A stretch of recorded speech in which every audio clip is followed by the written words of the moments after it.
You want to know the truth? I wasn't supposed to be in that room. I was a records clerk, third tier, the kind of clerk you forget you hired. My whole job was to sit in the back of the Concord Hall behind a screen the color of old bone and write down who said what and when they said it. Nobody watches the clerk. That's the point of a clerk. We're furniture that breathes. So when I tell you I was close enough to see the human's hands, close enough to hear her breathe, close enough to watch the exact moment the whole galaxy changed its mind about your species, believe me. I was there. I had no reason to lie then, and I have less reason now. My name is Tavik. I'm of the Senari people. We're small, soft-boned, easily startled. We measure success by how long we can avoid being noticed. For 9,000 years, that strategy kept us alive while bigger species burned each other down around us. So understand, when I say I have seen frightening things, I am not a creature that frightens easily on purpose. I've made an art of staying calm in rooms full of teeth. That day in that hall, I was not calm. Let me tell you how it started. The Concord Hall sits inside a station we called the Tarn Spire. Picture a needle, a black needle 200 kilometers long, hung in the dead space between four star systems where nobody owns anything and nobody can claim a grudge. That was the whole idea of the place. Neutral ground. The one spot in the known galaxy where you could sit across a table from your enemy and not legally be allowed to kill them. I'd worked there 11 years. I knew the smell of it. Cold metal, recycled air, the faint sweetness of the Velthari incense that always drifted in from the upper galleries no matter how many times the Concord asked them to stop burning it. I knew the way the light in the main hall shifted from blue to gray when the artificial day rolled over into artificial night. I knew the sound the great doors made when they sealed, a long, low groan, like the station itself was settling in for an argument. That morning the doors groaned earlier than usual. The session had been called on short notice. Emergency standing. That alone made the back of my neck prickle, because in 11 years I'd seen maybe 6 emergency standings, and 4 of them ended with somebody's homeworld in mourning. I took my seat behind the bone-colored screen. I set out my recording slate. I clipped the little listening node to the collar of my robe, the way I'd done 10,000 mornings, and I watched the delegates file in. The Concord has 41 member species. You learn to read a room by who shows up and who doesn't. That morning everyone showed up, every seat full. The Threll delegation, all 6 of their heads swiveling. The Uit Kale, those great slow walking mountains, lowering themselves into their reinforced benches with a sound like a glacier sitting down. The Vin, the Acheri, the little nervous clattering Pell, all of them. And up at the high table, the Velthari. Now, I have to tell you about the Velthari, or none of the rest will make sense. The Velthari were the strong ones. Not the smartest, they'd be the first to tell you that intelligence is a coward's virtue, but the strongest. Tall, armored in their own grown plating, this dark iridescent shell that shimmered green and violet when the light caught it. They had a warrior caste so old it predated half the species in that room having language at all. When the Velthari said jump, smaller worlds didn't ask how high. They just jumped and hoped they jumped enough. They ran the Concord. Officially, it was 41 equal voices. Unofficially, everyone knew whose hand was on the throat of the thing.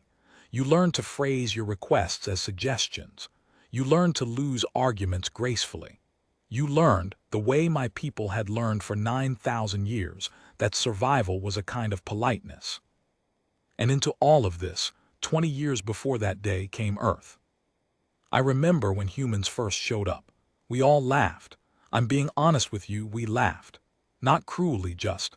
The way you laugh at a child who's wandered into an adult room and announced they'd like to be taken seriously. Here was this species, barely off their own dirt, ships held together with what looked like hope and cheap welding, asking for a seat at the table.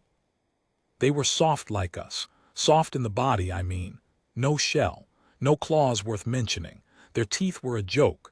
They got cold easily, they got hot easily, they needed an absurd amount of water and half the air mixtures in the Concord made them dizzy. The Velthari called them the bleeders because they bled at almost nothing.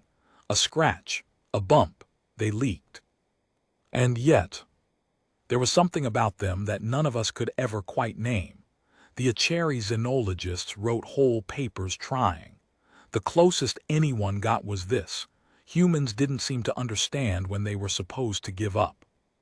You'd back one into a corner diplomatically, leave them no graceful exit, the kind of trap that makes any sensible species fold and bow and accept the loss. And the human would just look at you, wait, smile sometimes, which was the most unsettling thing they did, because in most species in that room baring your teeth is a threat, and we could never tell with them whether the smile was surrender or the exact opposite. The Velthari hated that smile. I think it scared them, though they'd have torn out their own throat plating before admitting it. For 20 years it was fine, tense but fine. Humans took their little seat at the low end of the table. They traded. They learned. They were quiet. They were, the Velthari would say with satisfaction, learning their place. Then came the helix belt. I have to slow down here, because the helix belt is the thing the whole story turns on, and I want you to understand it the way we understood it that morning, before the humans stood up. The helix belt was a mining region, far out on the edge of human-claimed space, a long ribbon of asteroids rich in the metals everyone needed and nobody had enough of. Humans had a settlement out there, not military, a research and mining colony, families, children, the kind of place where people went to make a quiet living far from everything. 60 days before the emergency standing, a Velthari fleet went to the helix belt. The official Velthari position, and they made me write it down, word for word, I still remember every syllable, was that the human colony had been operating in contested space, and that the fleet had gone there to establish jurisdiction. What actually happened, as best as the rest of us pieced it together, was this. The Velthari arrived. They ordered the colony to evacuate within 1 rotation a day, by human reckoning. The humans said they couldn't possibly move 4,000 people and 20 years of infrastructure in a day, and asked for time, and offered to open negotiations. The Velthari opened fire instead. Not on the ships, on the colony, on the domes. They cracked open the main habitat. The reports, I read them all, it was my job to file them, said the dome had 800 people inside when it went. The cold took the rest before the rescue ships could even reach them. 800. Then the cold took more. By the end, almost 1,400 dead. A third of them children, because it was the kind of place people brought children. And here is the part I need you to really hear. The humans had ships nearby. A defense flotilla, small, 6 vessels that had been escorting a supply run 2 systems over. When the distress call went out, those 6 ships came. Fast. Faster than anyone thought human engines could move. They arrived to find the Velthari fleet, 14 warships, armored, the pride of the strongest species in the galaxy, sitting in orbit over the wreckage of a civilian colony, watching it die. 6 human ships against 14 Velthari warships. Everyone in the Concord, when the reports came in, assumed the same thing. 6 human ships were about to become debris. Brave debris, maybe, but debris. The Velthari were already drafting the press release about the tragic but lawful enforcement action and the regrettable but provoked destruction of an unauthorized armed response. That is not what happened. The humans crippled all 14 Velthari ships in under 19 minutes. I want to be precise because the precision is the whole point. They did not destroy them. They could have. Every analyst who studied the engagement afterward agreed on that. The humans had the position, the speed, the targeting, the moment. They could have turned 14 warships into 14 funeral pyres and sailed home. They didn't. They went after engines, weapons, power cores, surgical. They shut the Velthari fleet down piece by piece, methodically, like someone taking apart a clock they intended to give back. They disabled every gun.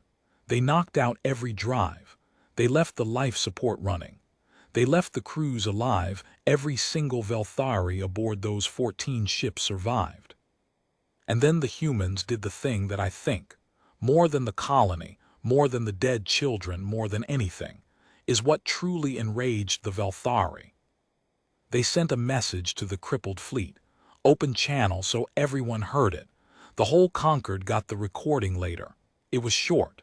The human commander, and we didn't know her name yet, but we would said this. You attack civilians. We've disabled your fleet. We're not going to kill you. Your homeworld can come collect you. Consider this a courtesy. A courtesy. Then the 6 human ships turned around and went home. You have to understand what that word did.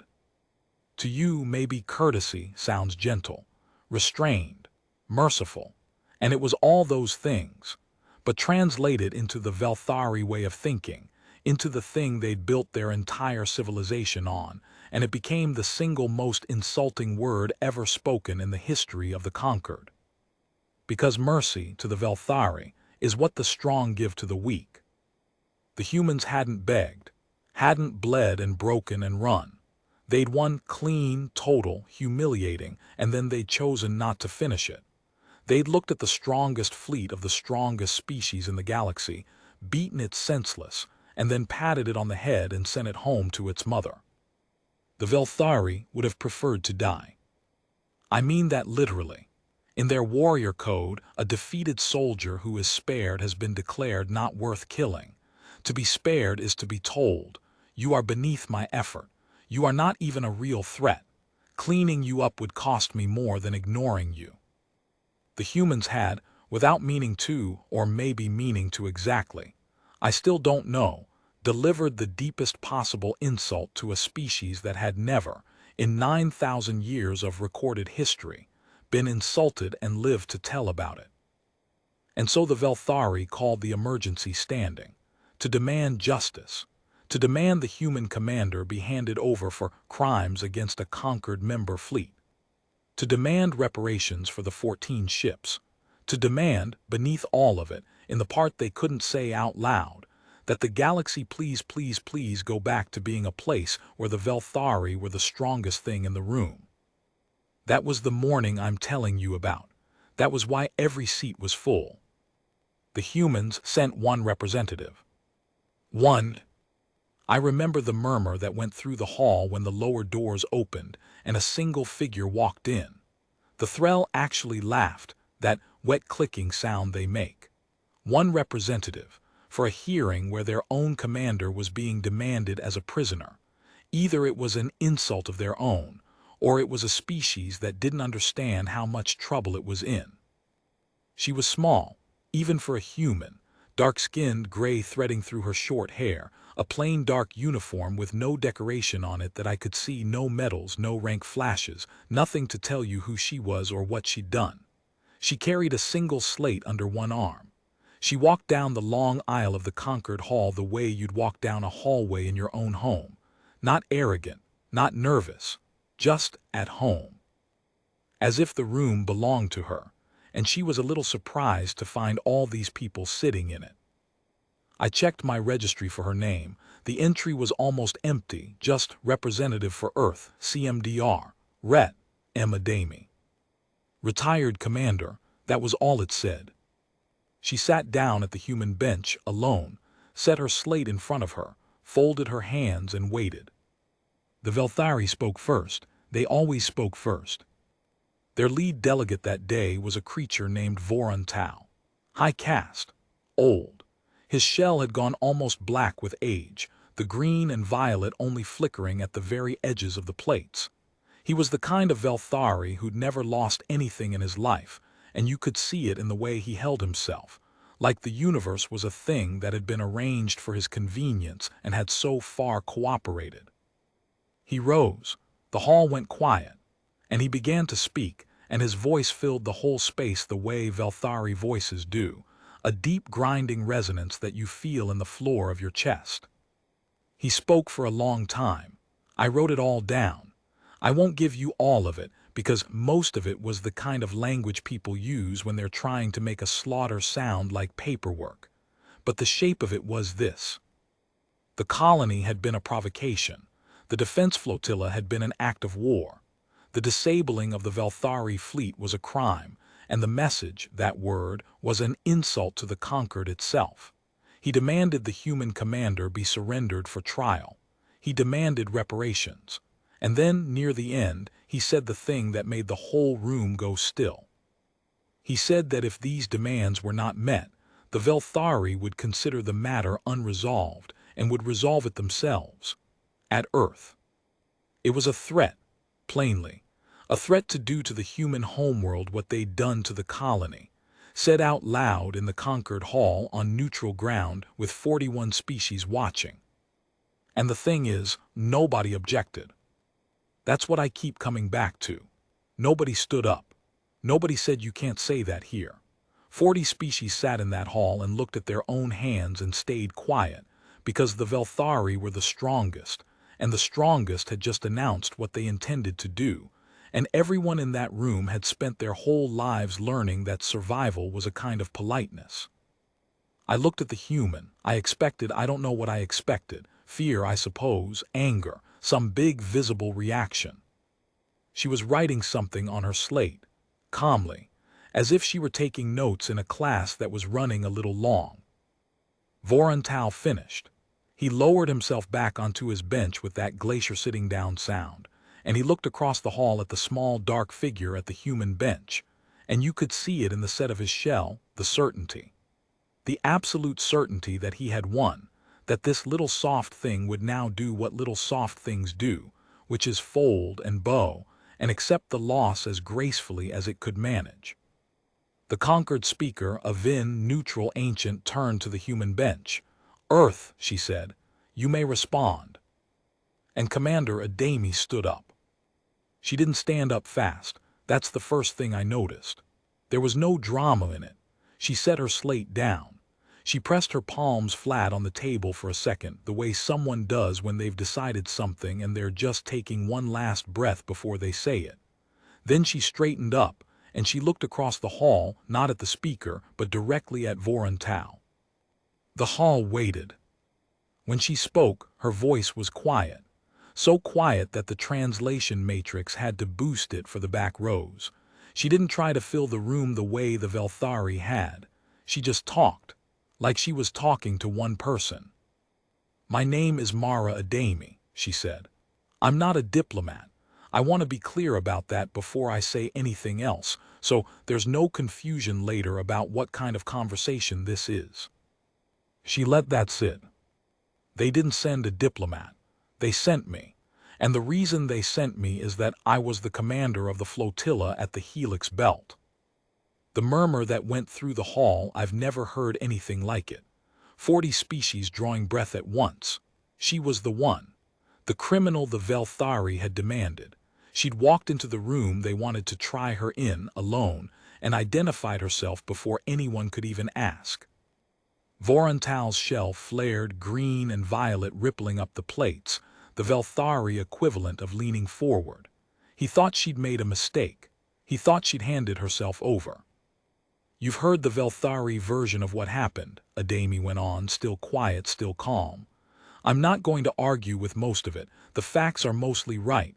We did disable 14 ships. I did send that message. I did use that word." A pause. Courtesy.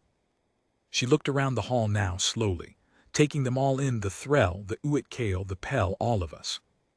"I've been listening this morning," she said, "and I've noticed something. Nobody in this room asked about the colony." Silence. 1,400 people died at the Helix Belt, most of them civilians, about 400 of them children.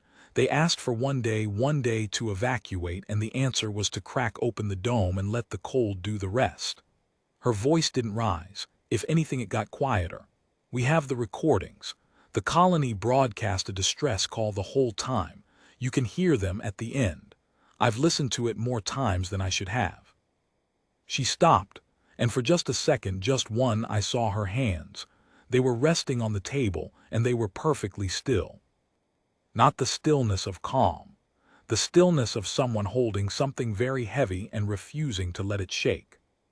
"And this morning," she continued, In this hall on neutral ground, the species that did that stood up and demanded I be punished for not killing them back. She turned to face Vorontal fully. You're upset about the word. I understand why. I do. I know what courtesy means to your people. I knew it when I said it. Another pause. I chose it on purpose. The hall was so quiet I could hear the station breathing. That low hum the Tarn spire always made, that you stopped hearing after a few years. I heard it then. You think we spared your fleet because we're weak, Adami said. You've built your whole understanding of this around that idea. The Bleeders won by luck, and then they were too soft to finish it, and softness is weakness, and weakness can be punished. She tilted her head slightly. That's the story you told yourselves on the way home. I know it is, because if it weren't, you wouldn't be here demanding I be handed over. You'd be home, quietly grateful and very, very careful. Vorontal made a sound, a low grinding growl, the warning sound of his kind. Adami didn't even flinch. Let me tell you why we really spared you, she said. And this is the part. This is the part I came here to tell you.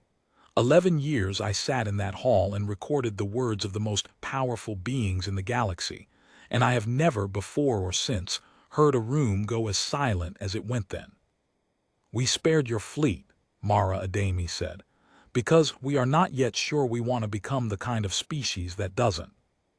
I have to stop the recording in my own memory right there for a second, because I need you to understand what she just done, and you can't understand it from the words alone.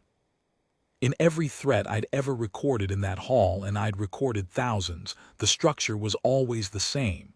I am stronger than you, therefore you will obey or I will hurt you. Strength, then consequence. It's the only grammar the conquered had ever spoken. Adami had just inverted the entire thing. She wasn't saying we're stronger than you. She was saying something far worse.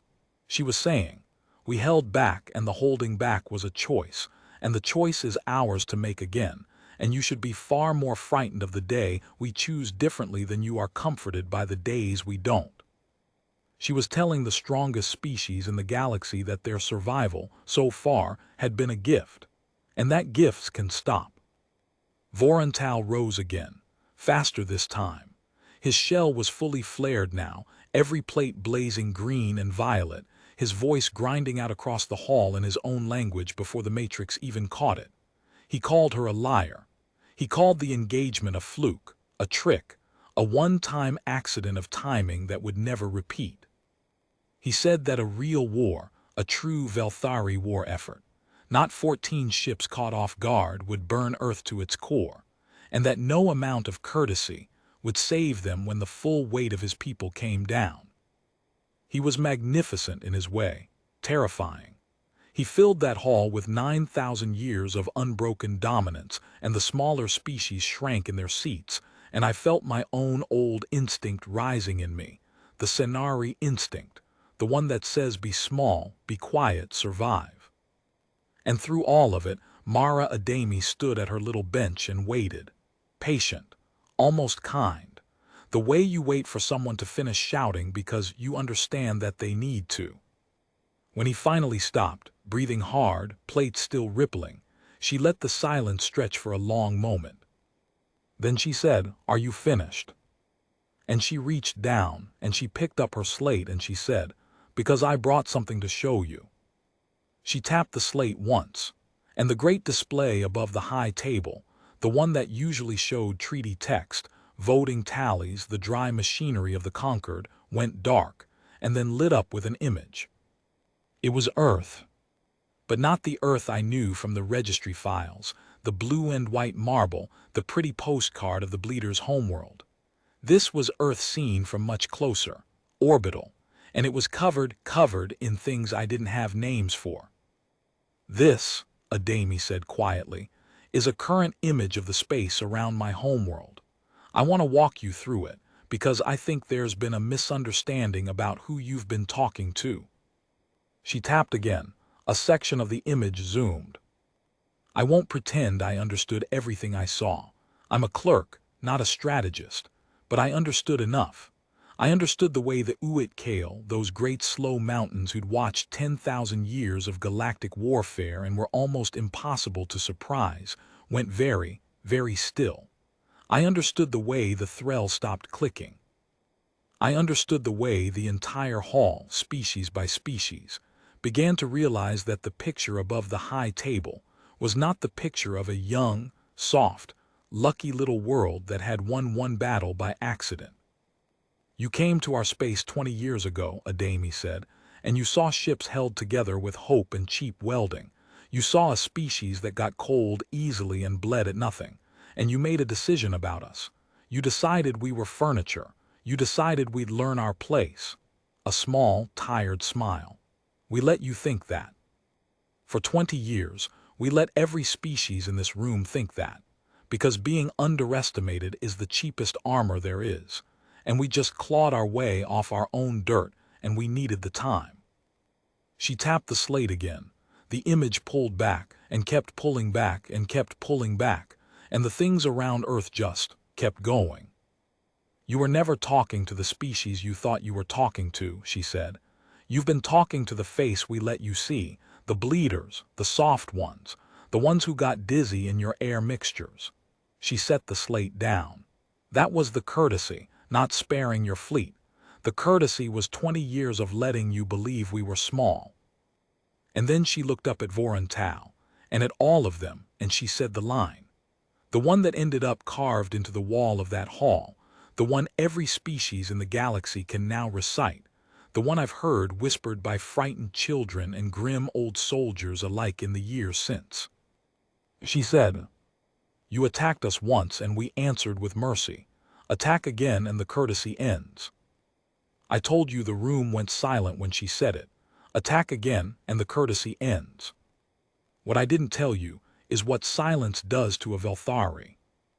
Most species, you back them into a corner and they go quiet because they're afraid. The Velthari go quiet because they're deciding whether to kill you, and there's a difference you can feel in the air. A fierce silence is small. It pulls in on itself. The whole room had been doing that fierce silence since Vorontal first threatened Earth. The silence after Adami's line was different. It was a held breath. It was 40 species waiting to see which way the biggest predator in the galaxy was going to jump. Vorontal stood there with his shell still flared, all that green and violet light flickering, and he stared at the small, dark woman at the human bench. And I watched him do the math. You could see it. Old as he was, proud as he was not a stupid creature. You don't keep a warrior caste alive for 9,000 years by being stupid. He had just been shown a picture of Earth's orbital space, and whatever was in that picture, it had been enough to make the HFY go still, and the HFY had watched empires rise and fall like tides. But here's the thing about pride. Pride is heavier than sense. It always has been, and Vorontal had 9,000 years of it sitting on his back. So instead of sitting down, instead of taking the way out, she'd left him. And she had left him one, I realized later. She'd been leaving him exits the whole time. The same way her ships had left engines and weapons but spared the crews instead of any of that. He did the thing his pride demanded. He called her bluff. "Images," he said. The Matrix gave his voice that grinding undertone it always had. "You show us images, lights on a screen. Any child can paint a frightening picture." He took a step forward, down off the high table, onto the floor of the hall itself, which you are not supposed to do. The floor is neutral ground, but no one was going to tell a flared Velthari High Lord where he could stand. You hide behind a slate and a clever word and you ask us to be afraid of a picture. The bleeders have always been good with words. It is the only weapon that does not require strength. He took another step toward her. "I do not believe you," he said. "I think the Helix Belt was luck. I think your fleet was beaten before it began, and your homeworld is exactly as soft as it appears. And I think you came here alone because your people are cowards who would rather send one woman to die than admit what they are." He was very close now, towering over her. She came up to about the middle of his chest plating. "So, I will give you a chance to prove me wrong, Commander. Show us something real. not a picture, something real. Or sit down, surrender yourself, and let this conquered do what it should have done the day your kind crawled in here begging for a seat. And Mara Adami, small, gray-haired, alone, with the strongest creature in the galaxy leaning over her close enough to kill her with one strike, looked up at him. And she sighed. I'll never forget that. Of all the things she could have done, she sighed, the way you sigh at someone you've already explained something to twice, a tired, almost sad little breath. You really need it to be real, she said, don't you? She wasn't asking him. She was telling herself something, confirming something she'd hoped wouldn't be true. Okay, she said softly, okay. And she touched her ear. I didn't understand it at the time. A small gesture, 2 fingers to the side of her head, the way humans do when they're listening to something only they can hear. I found out later it was a comm node, keyed to a channel only one other person was on. What I did understand, what the whole hall understood about 4 seconds later, was the sound. It came up through the floor first, through the structure of the Tarn spire itself. A vibration, very low, almost too low to hear, the kind you feel in your teeth and your bones before your ears catch up. The spire was 200 kilometers of black metal hung in dead space, and something had just made all 200 kilometers of it hum. The lights flickered, not failed flickered, the way lights do when something enormous draws power somewhere close by. And then the great display above the high table, the one that had been showing the image of Earth, switched on its own to an external feed. The spire's own hull cameras, the view of the dead space outside. The dead space was not empty anymore. I don't have the words for how many ships there were. I'm a clerk. I count things for a living and I could not count them. They had come out of nothing, that's the part that broke people, I think, the part that I still dream about. They had simply arrived, silently in formation, in the one place in the galaxy where no fleet was allowed and no fleet had been detected, while we all sat inside arguing about images on a screen. Human ships, hundreds of them, maybe more, arranged around the Tarn spire in a sphere, a perfect shell of them, every one of them dark and silent and pointed inward, not at the spire. The spire was full of 41 species, neutral ground civilians. They weren't pointed at us.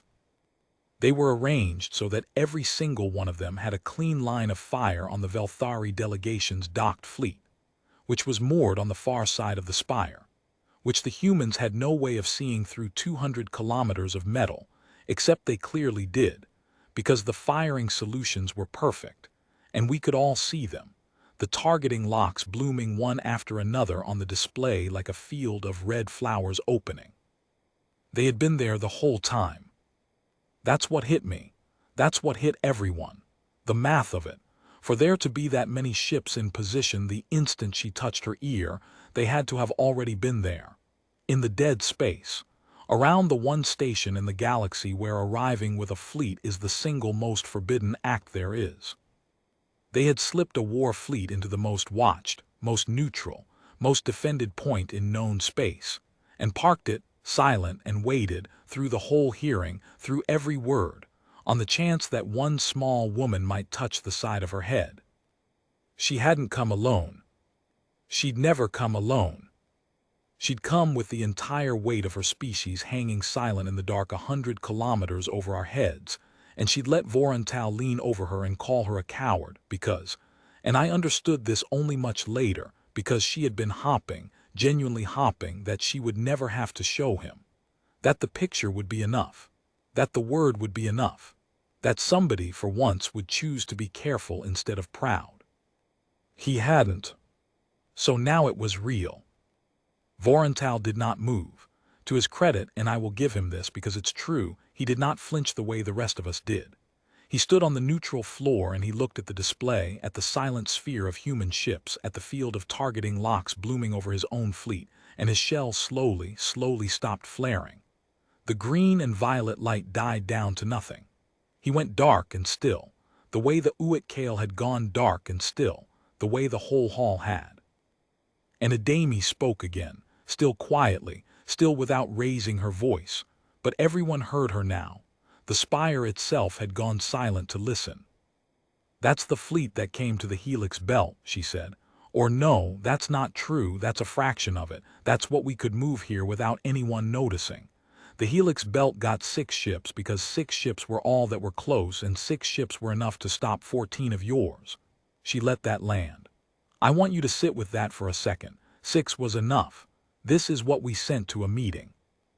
She turned away from him then, away from the towering dark shape of him, and she addressed the hall. "All of us. The 40 species in our seats with our hearts going like trapped things. I need everyone in this room to understand what's happening," she said, "because it matters that you understand it from us and not from rumor afterward. So listen. We could end the Velthari right now, today, not the fleet, the species. We have the position, we have the numbers, and we have something none of you have ever seen us use, because we've never used it, because the day we use it is the day we stop being able to look at ourselves." Her jaw tightened just slightly. "We know where their homeworld is. We've known for 19 years. We could turn it into a cloud of warm dust before this session is gavelled closed. And there is not one ship, not one weapon, not one alliance in this Concord that could stop us." She let it sit, nobody breathed. "And we are not going to." She turned back to Vorontal. "Not today, maybe not ever, because here's the thing you got wrong about us, the thing all of you got wrong." Her voice dropped, and it wasn't a threat anymore, it was almost pleading, almost. "We don't want to be the strongest thing in the room. We've been in rooms run by the strongest thing in the room. We grew up in one. We clawed our way out of one. We know exactly what it does to a species, being the boot that everyone else flinches under. It rots you. It rotted you." She gestured at him, not unkindly.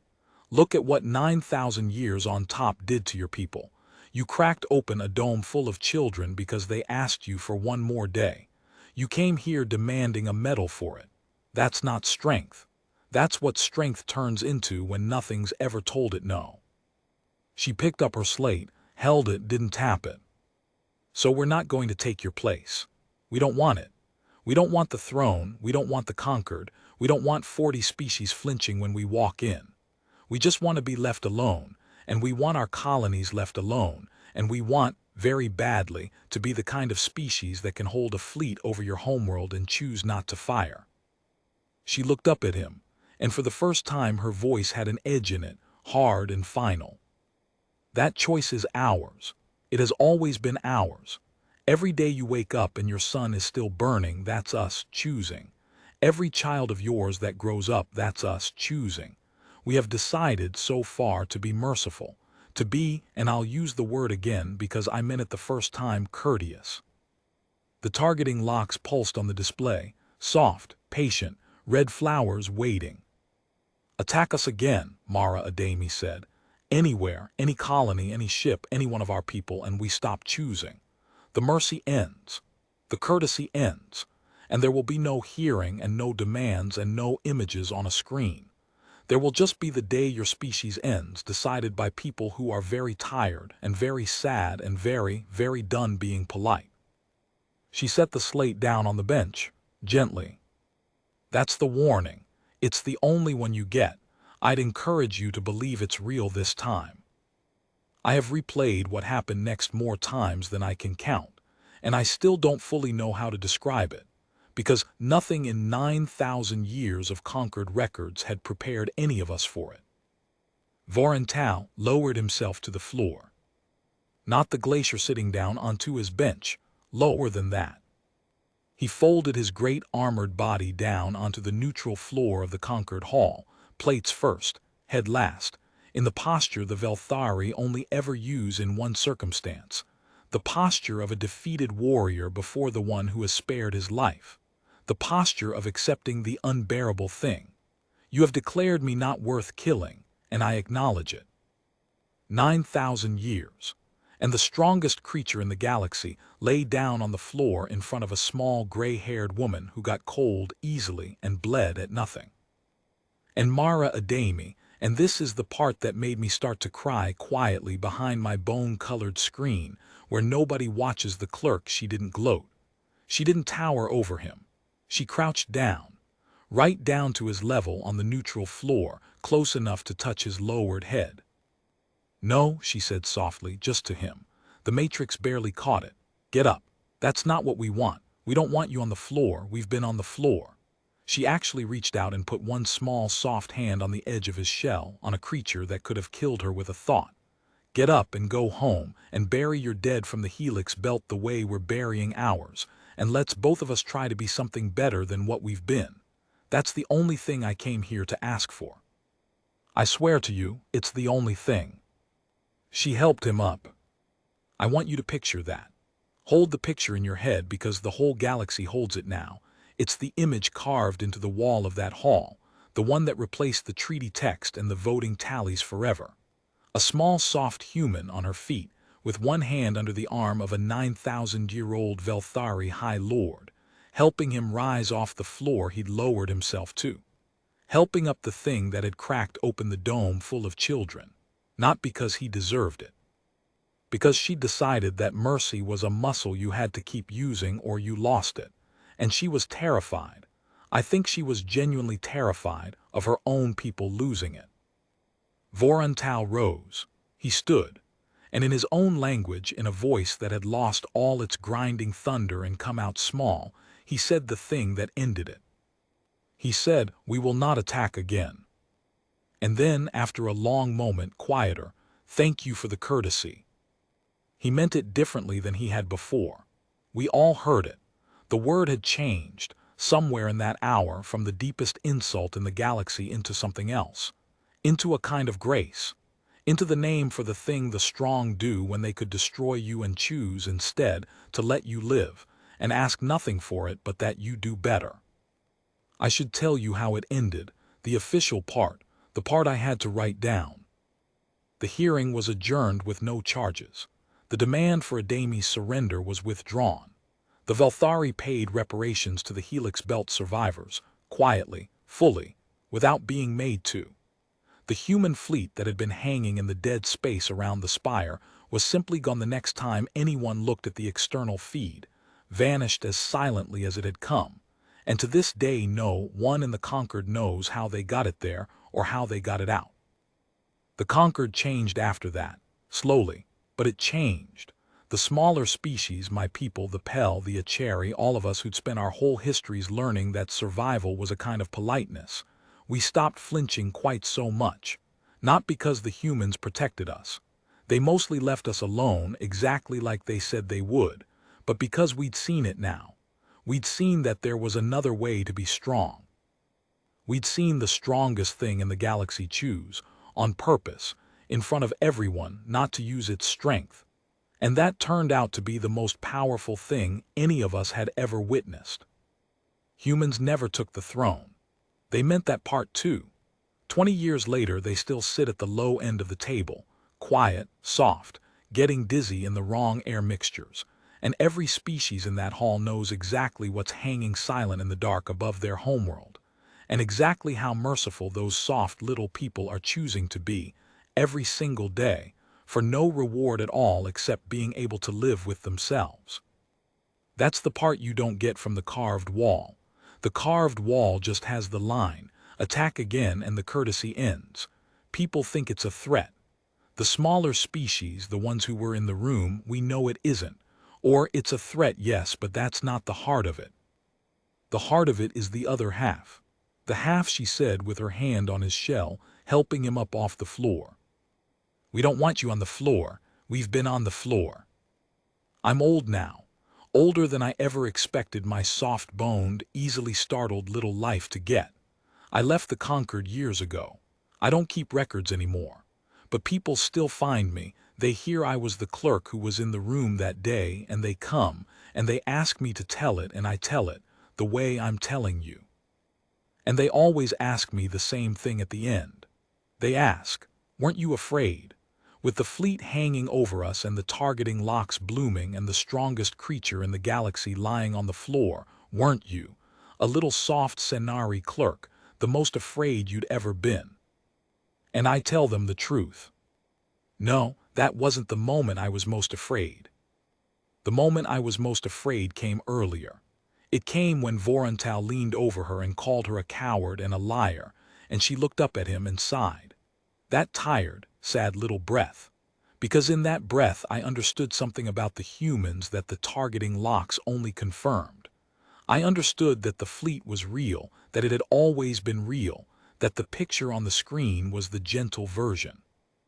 And I understood that the only thing standing between the Velthari and a cloud of warm dust, the only thing standing between any of us, on any day, and whatever the humans decided we were, was a small gray-haired woman's stubborn, exhausted, breakable insistence on being merciful when she absolutely did not have to be. That's the most afraid I've ever been, not of their strength, of how much of everything rests on them choosing to be kind. They've chosen it so far, every day, for longer than I've been alive now. But I sat behind that bone-colored screen, close enough to see her hands shake when she thought no one was looking, and I'll tell you what I tell everyone, and then I'll let you go, because that's the end of it. Be glad it was them. Be glad, out of all the species that could have come up off their own dirt holding that much fire, that the ones who did were the ones still trying, with everything they had, not to use it. And if you ever meet one soft little thing, gets cold easily, bleeds at nothing, smiles at you in a way you can't quite read, be kind to it. For all our sakes, be kind.